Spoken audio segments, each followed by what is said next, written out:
नमस्कार साथियों, स्वागत है आपका इस YouTube channel easy breezy biology में। आज हम पढ़ने वाले हैं class 7th chapter first of the science. The name of the chapter is nutrition in plants. Start करते हैं इंट्रोडक्शन से। इसे स्टार्ट करने से पहले हमें कुछ बातों का पता होना चाहिए। किसी भी ऑर्गेनिज्म को सर्वाइव करने के लिए फूड की आवश्यकता होती है। ये बात तो आप सबको पता है, चाहे वो प्लांट्स हो, एनिमल्स हो, सबको फूड की ज़रूरत होती ही होती है। तो ये फूड की ज़रूरत क्यों होती है? तो आपका आंसर होगा एनर्जी प्रोवाइड करने के लिए। बिल्कुल सही, ये फूड हमें एनर्जी प्रोवाइड करता है जिससे कि हम अपनी day to day life activities कर पाते हैं। और ये फूड हमें ग्रो करने में भी हेल्प करता है, हमारी डेवलपमेंट हो पाए अच्छे से, चाहे वो मेंटल डेवलपमेंट हो, फिज़िकल डेवलपमेंट हो, सबके लिए क्या ज़रूरी है? फूड प्रॉपर लें। फूड के अंदर कुछ कंपोनेंट्स होते हैं जिन्हें हम न्यूट्रिएंट्स कहते हैं। कौन कौन से न्यूट्रिएंट्स हम लेते हैं अपने फूड के through? Fat, protein, vitamin, carbohydrate, minerals, ये सारी चीज़ें हमारे फूड में होती हैं। तो चलो अब इसी बात को एक बार इसमें भी पढ़ लेते हैं। Living organisms such as plants and animals survive on food. कोई भी लिविंग ऑर्गेनिज्म हो वो किस पे सर्वाइव करते हैं? फूड के ऊपर। The food gives them the energy to perform several activities in their life and helps in growth. ये जो फूड है उन्हें लाइफ की एक्टिविटीज़ करने में हेल्प करता है और उनकी बॉडी को ग्रो करने में हेल्प करता है। न्यूट्रिएंट्स क्या होते हैं? Certain substances are present in the food that help in the survival of the organisms. These special substances are called nutrients. कुछ ऐसे सब्सटेंस हमारे फूड में प्रेजेंट होते हैं जो कि ऑर्गेनिजम्स को सर्वाइव करने में हेल्प करते हैं। इनका हमारी बॉडी में अलग अलग काम होता है, ठीक है। For example proteins, vitamins, carbohydrates, minerals and fats. Some living organisms like plants synthesize their food by themselves, while others, such as animals, depend upon the plants and other animals for their food. कुछ living organisms जैसे कि plants की बात करें हम, तो वो अपना फूड खुद से प्रिपेयर करते हैं सनलाइट के प्रेजेंस में, ठीक है। और लेकिन जो हम एनिमल्स हैं, एनिमल्स किस पे डिपेंड करते हैं?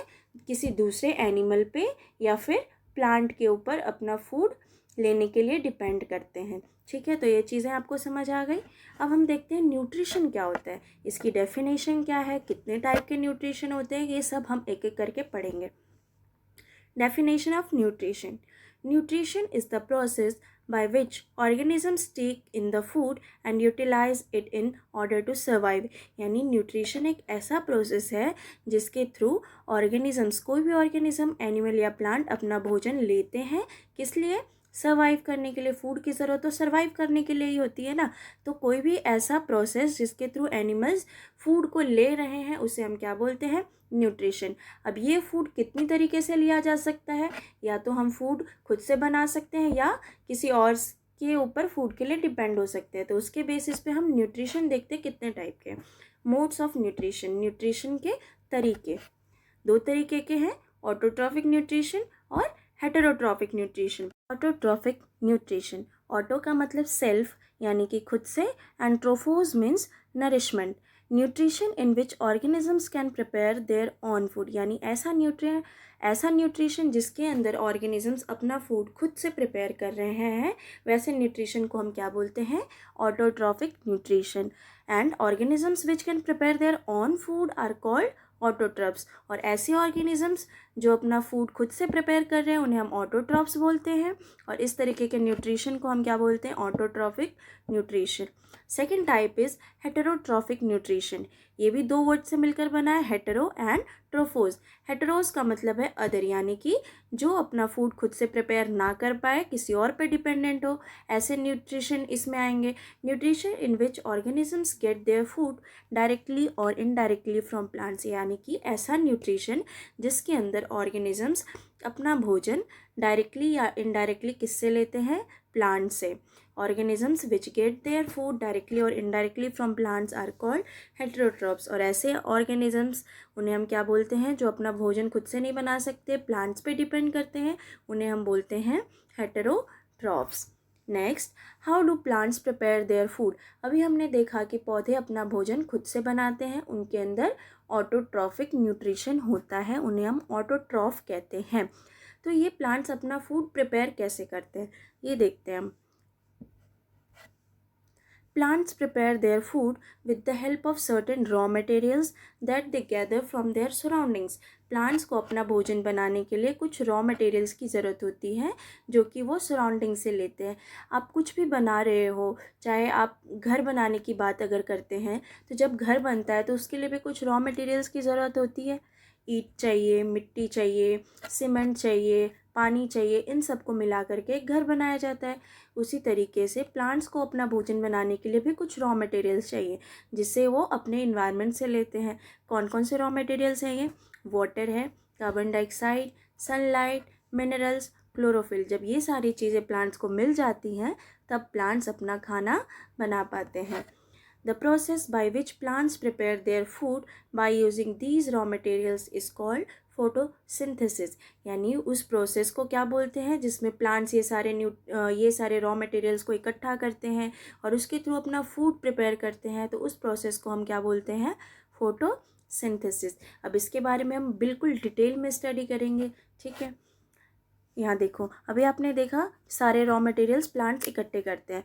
ये क्लोरोफिल प्रेजेंट है लीव्स के अंदर, लाइट एनर्जी को ये ट्रैप कर रहे हैं यानी सनलाइट को, कार्बन डाइऑक्साइड इन्वायरमेंट से ले रहे हैं और वाटर एंड मिनरल्स कहाँ से ले रहे हैं? रूट के थ्रू, सॉइल से, ठीक है। अब हम देखते हैं कैसे होता है। अब है where is the food made in plants. ये फूड प्लांट्स के अंदर कहाँ पे बनता है? तो ये बनता है लीव्स के अंदर, ठीक है। Leaves are also known as the food factories of the plants as they are the places where food is prepared। Leaves को हम फूड फैक्ट्री बोलते हैं प्लांट्स का, क्योंकि फूड कहाँ पे प्रिपेयर हो रहा है? लीव्स के अंदर, इसलिए इसे क्या बोला जाता है? Food factories. ये देखो आप डायग्राम में, सबसे नीचे क्या है? Water and minerals taken up by the roots. Roots के थ्रू वाटर एंड मिनरल्स लिया गया सॉइल में और इसे ऊपर की तरफ पहुंचाया जा रहा है लीव्स तक, ताकि वहाँ पे फूड बनाया जा सके, ठीक है। Different parts of the plants like roots gather the raw materials from the environment and then transfer them to the leaves where photosynthesis takes place। अब प्लांट्स के रूट ने, अभी हमने बताया कि प्लांट्स के रूट ने सारे मिनरल्स और वाटर को एब्जॉर्व किया और उसे लीव्स तक ट्रांसफ़र कराया ताकि वहाँ पे फूड प्रिपेयर हो सके। तो सबसे पहले ये ट्रांसपोर्टेशन कैसे होता है?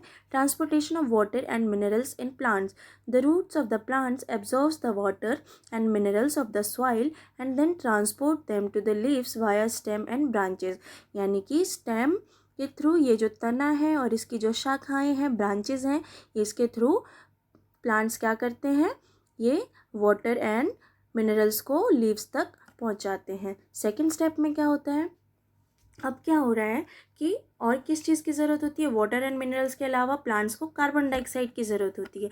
ये कार्बन डाइऑक्साइड स्टोमेटा के थ्रू प्लांट्स रिसीव करते हैं। स्टोमेटा लीव्स के ऊपर प्रेजेंट होता है और ये इनके ऊपर गार्ड सेल्स होती हैं जो कि ओपन होती हैं और क्लोज होती हैं। जब ये गार्ड सेल्स ओपन होती है तो कार्बन डाइऑक्साइड इनके अंदर आता है, ठीक है, और जब ये क्लोज होती हैं तब ये अपना फूड प्रिपेयर कर रही होती हैं, ठीक है। तो ये ओपन स्टोमेटा है एंड ये क्लोज स्टोमेटा है। ओपन स्टोमेटा में आपको गार्ड सेल्स दिखाई दे रही हैं जो कि ओपन है और क्लोज स्टोमेटा में गार्ड सेल्स बंद हैं, ठीक है। तो सेकंड प्रोसेस है इनहेलेशन ऑफ कार्बन डाइऑक्साइड। सबसे पहला प्रोसेस था वाटर का intake and transportation to the leaves. Second step में क्या हो रहा है? कार्बन डाइऑक्साइड का इनहेलेशन।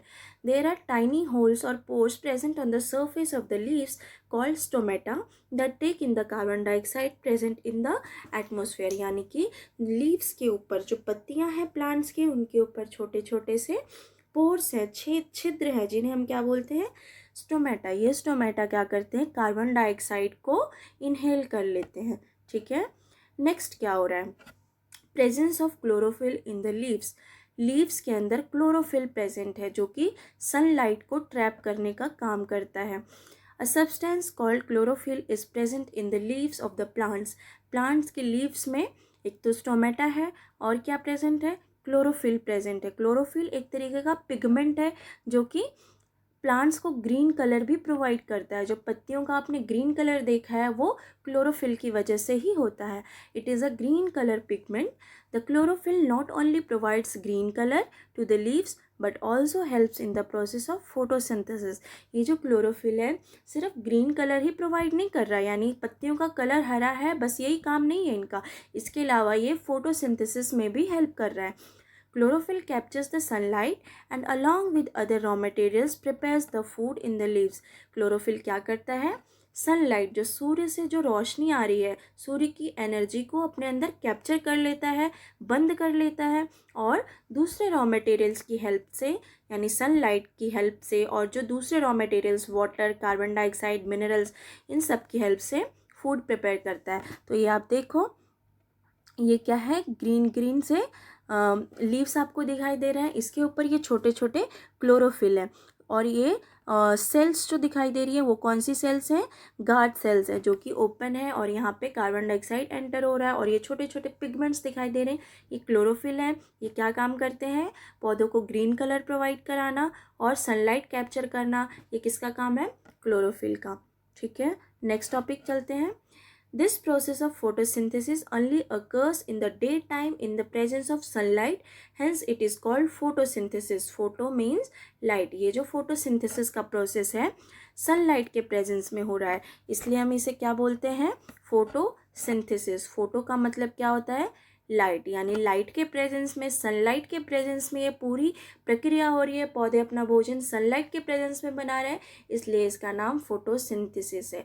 तो अगर आपसे पूछे फोटोसिंथेसिस क्यों बोलते हैं, ये जो भोजन बनाने की प्रक्रिया है पौधों की, इसे हम प्रकाश संश्लेषण क्यों कहते हैं, तो क्यों बोलते हैं? क्योंकि ये प्रकाश यानी लाइट के प्रेजेंस में हो रहा है, सनलाइट के प्रेजेंस में हो रहा है, इसलिए हम इसे फोटोसिंथेसिस कहते हैं। अब आपने ये सुना होगा कि सूर्य को ऊर्जा का एकमात्र स्रोत कहा जाता है। क्यों कहा जाता है? Why sun is called the ultimate source of energy? देख लेते हैं। We know that the plants use solar energy to make their food. हमें पता है प्लांट्स सोलर एनर्जी यानी सन की एनर्जी का यूज़ करते हैं अपना फूड प्रिपेयर करने के लिए। The herbivores depend upon the plants for their food. और जो herbivores होते हैं, herbivores कौन से होते हैं? जो प्लांट्स पे डिपेंड करते हैं अपने फूड के लिए, यानी जो शाकाहारी होते हैं। ठीक है, वो प्लांट्स पे डिपेंड करते हैं डायरेक्टली। एनिमल्स यानी जो कार्निवोर्स हैं, that do not eat plants depend upon the herbivores, यानी कि जो मांसाहारी हैं, जो कि प्लांट्स नहीं खाते, वो क्या खाते हैं? हर्बीवोर्स को खाते हैं। और हर्बीवोर्स क्या खाते हैं? प्लांट्स को खाते हैं। तो अल्टीमेटली जो एनर्जी है कहाँ से आ रही है? प्लांट से। और प्लांट अपना फूड कहाँ से प्रिपेयर कर रहे हैं?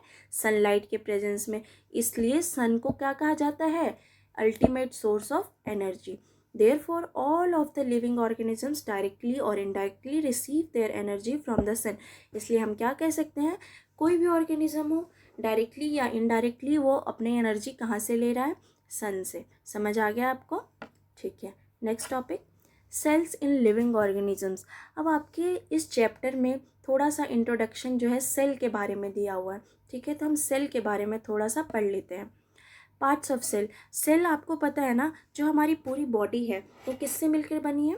छोटे छोटे माइक्रोस्कोपिक स्ट्रक्चर से बनी हुई है, जिसे हम सेल कहते हैं। ये हम नेकेड आइज से नहीं देख सकते।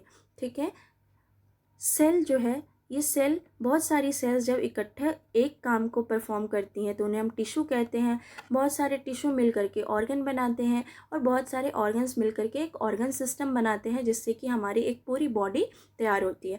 तो अब हम इस सेल के पार्ट को पढ़ते हैं। कौन कौन से पार्ट्स हैं? सबसे पहला न्यूक्लियस। न्यूक्लियस जो आपको ये गोल ब्राउन सा स्ट्रक्चर दिखाई दे रहा है डायग्राम में, ये क्या है? Nucleus. Every cell has a nucleus present in the centre that performs various function of the cell. Nucleus कहाँ पे प्रेजेंट होता है? सेल के सेंटर में होता है। प्लांट सेल में ये थोड़ा सा साइड में आ जाता है क्योंकि उसमें एक बड़ा सा वैक्यूल होता है। ठीक है, उसकी वजह से प्लांट्स के अंदर जो न्यूक्लियस है वो थोड़ा साइड में प्रेजेंट होता है, लेकिन जनरली देखा जाए तो nucleus centre of the cell में प्रेजेंट होता है। नेक्स्ट है part cell membrane, outer boundary जो आपको दिखाई दे रही है ना सेल की, इसे हम बोलते हैं सेल मेम्ब्रेन। ये सेल को प्रोटेक्ट करता है। सेल को प्रोटेक्ट कैसे करता है? किसी और सब्सटेंस को, किसी फॉरेन पार्टिकल को सेल में एंटर नहीं होने देता और सेल के पार्टिकल को बाहर नहीं जाने देता। तो सेल मेम्ब्रेन क्या कर रहा है? हमारी सेल को प्रोटेक्ट कर रहा है। ठीक है। नेक्स्ट पार्ट क्या है सेल का? साइटोप्लाज्म। ये जो आपको डॉट डॉट से दिखाई दे रहे हैं ग्रीन कलर के ना छोटे छोटे से, ये एक तरीके का जेल लाइक स्ट्रक्चर है जो कि पूरे सेल में जहाँ जहाँ भी ब्लैंक स्पेस है वहाँ पे क्या प्रेजेंट है? Cytoplasm. A gel like structure present in it are called cytoplasm. Next देखते हैं सेल ऑर्गेनेल्स। ये तो मेन स्ट्रक्चर्स थे सेल के अंदर। सेल के अंदर न्यूक्लियस है, सेल मेम्ब्रेन है और साइटोप्लाज्म है। इसके अलावा कुछ ऑर्गेनेल्स इसमें प्रेजेंट है। Membrane bound structures found within a cell in the cytoplasm, यानी कि सेल के अंदर छोटे छोटे से आपको स्ट्रक्चर दिखाई देंगे। ये तो जो आप यहाँ पे डायग्राम देख रहे हो, ये सेल का सिंप्लीफाइड व्यू है। अगर आप सेल को डिटेल में स्टडी करोगे तो आप ये जानोगे कि सेल के अंदर छोटे छोटे से ऑर्गेनल्स होते हैं, उनका डिफरेंट मेम्ब्रेन होता है और उनके अलग अलग फंक्शंस होते हैं। They have special function associated with them, यानी कि हर एक ऑर्गेनल जो सेल के अंदर प्रेजेंट होता है वो अलग अलग फंक्शन करता है। For example mitochondria, endoplasmic reticulum, Golgi apparatus, lysosome, vacuoles, ये सारे जो है ना ये अलग अलग काम करते हैं। सेल के ऑर्गेनल्स हैं और ये डिफरेंट डिफरेंट फंक्शन के लिए स्पेशलाइज्ड होते हैं। ठीक है, तो ये आप छोटा सा इंट्रोडक्शन एक समझ लीजिए। बाकी दूसरी क्लासेस में हम सेल्स के बारे में डिटेल में स्टडी करेंगे। ठीक है। Next, can photosynthesis take place in other parts of the plant? अभी हमने पढ़ा कि फोटोसिंथेसिस कहाँ पे हो रहा है? लीव्स के अंदर हो रहा है, क्योंकि लीव्स के अंदर क्या प्रेजेंट है? क्लोरोफिल। क्लोरोफिल क्या करता है? सनलाइट को ट्रैप करता है। ठीक है, इसलिए वहाँ पे फोटोसिंथेसिस हो रही है। तो अब सवाल है, क्या ये फोटोसिंथेसिस प्लांट्स के दूसरे पार्ट्स में हो सकता है? प्लांट्स के जो दूसरे पार्ट्स हैं जैसे स्टेम है, ब्रांच है, फ्रूट है, रूट है, क्या इन सब जगहों पे फोटोसिंथेसिस हो सकता है? तो आपको यहाँ पे एक पिक्चर दिखाई दे रही होगी, ये शायद आप सभी इससे फैमिलियर हो गए। ये क्या है? कैक्टस प्लांट है। ये जनरली कहाँ पे पाया जाता है? रेगिस्तान में, यानी डेजर्ट में। तो आप यहाँ पे देख रहे हो, क्या इनकी पत्तियाँ हैं? इनमें कोई पत्ती नहीं है। ठीक है, ग्रीन लीव्स इसमें है ही नहीं। तो कैसे इनमें फूड प्रिपेयर होता है? फिर भी ये एग्जिस्ट कर रही है ना, क्योंकि इनके अंदर तो लीव्स नहीं है। अगर लीव्स नहीं है तो क्या ये फोटोसिंथेसिस नहीं कर रही है? अगर फोटोसिंथेसिस नहीं कर रही है तो कैसे ये सर्वाइव कर रहे हैं? तो आपका जवाब है यस, प्लांट्स के दूसरे पार्ट में भी फोटोसिंथेसिस हो सकता है। ठीक है। Yes, green stems and branches of the plants can also undergo the process of photosynthesis. जो plants के green stems होते हैं और जो branches green color की होती है ना, उनमें भी photosynthesis हो सकता है.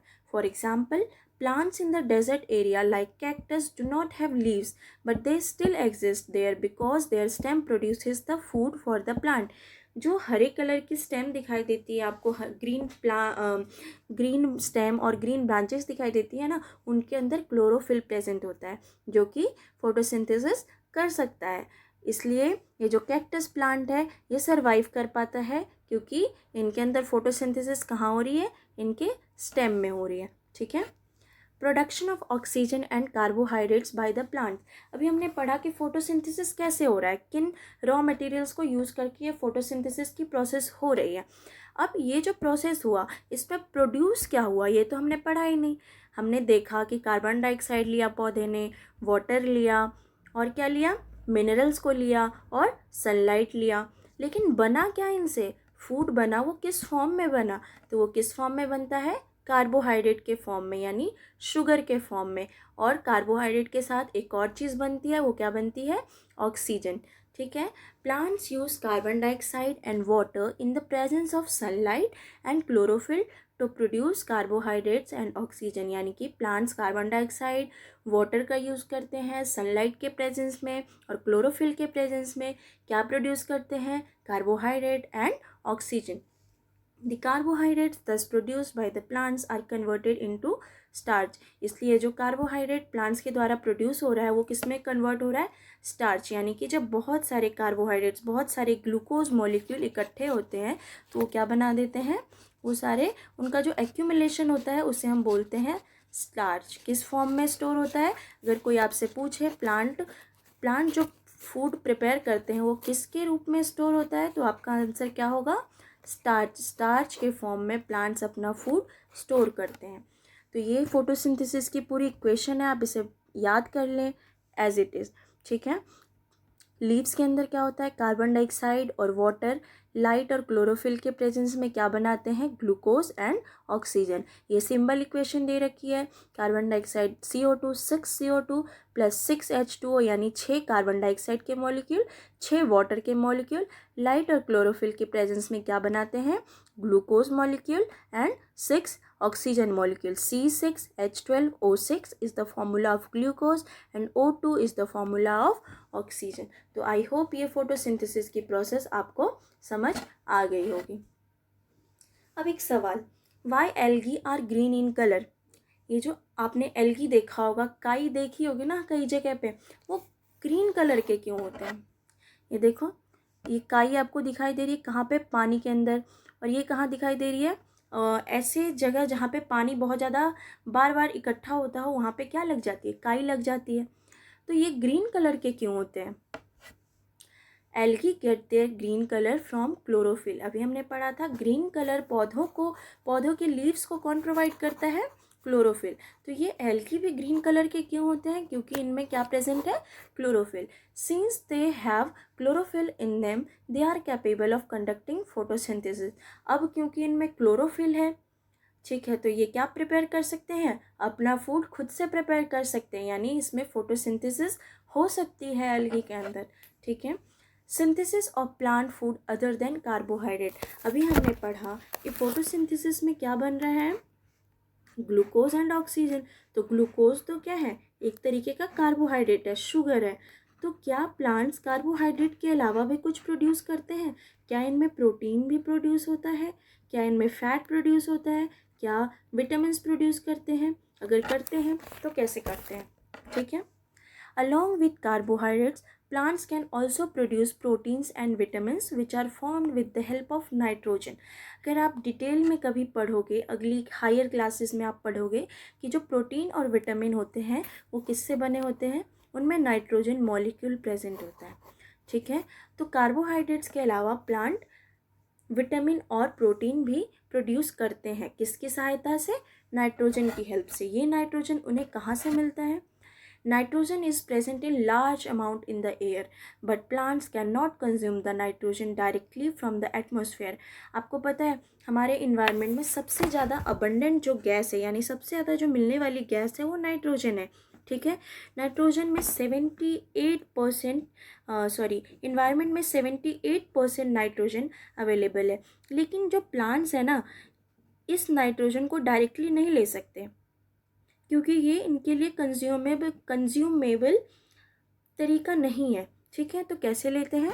The soil often contains some bacteria that are capable of converting the gas nitrogen into usable form which can be used by the plants. तो सॉइल के अंदर ना कुछ ऐसे बैक्टीरिया प्रेजेंट हैं जो क्या करते हैं? इस नाइट्रोजन गैस को किस फॉर्म में कन्वर्ट कर देते हैं? प्लांट्स के लिए यूजेबल फॉर्म में कन्वर्ट कर देते हैं, यानी इस तरीके का फॉर्म जिसको प्लांट्स ईजिली यूज़ कर सकते हैं, यानी नाइट्रेट और नाइट्राइट में कन्वर्ट कर देते हैं और उनको प्लांट्स यूज़ कर सकते हैं प्रोटीन्स और विटामिन्स बनाने के लिए। Also fertilizers used by farmers and gardeners contain a high amount of nitrogen which mixes into the soil and is used by the plants। ठीक है, एक तो इन्होंने प्लांट्स ने नाइट्रोजन कहाँ से लिया? बैक्टीरिया ने क्या किया? नाइट्रोजन को फिक्स कर दिया, नाइट्राइट और नाइट्रेट में कन्वर्ट कर दिया। इसके अलावा प्लांट्स को और नाइट्रोजन कहाँ से मिलता है? आपने देखा होगा किसानों को यूज़ करते हुए फर्टिलाइजर्स एंड मैन्योर्स, ठीक है, खाद यूज़ किया जाता है, उर्वरक यूज़ किया जाता है, उसमें बहुत ज़्यादा मात्रा में नाइट्रोजन अवेलेबल होता है, ठीक है। उसको सॉइल में मिला दिया जाता है, मिट्टी के अंदर मिला देते हैं और उसे प्लांट्स यूज़ कर लेते हैं। आगे का हम अगले वीडियो के पार्ट में देखेंगे, so stay tune for next part. Thank you. Like, share and subscribe the channel.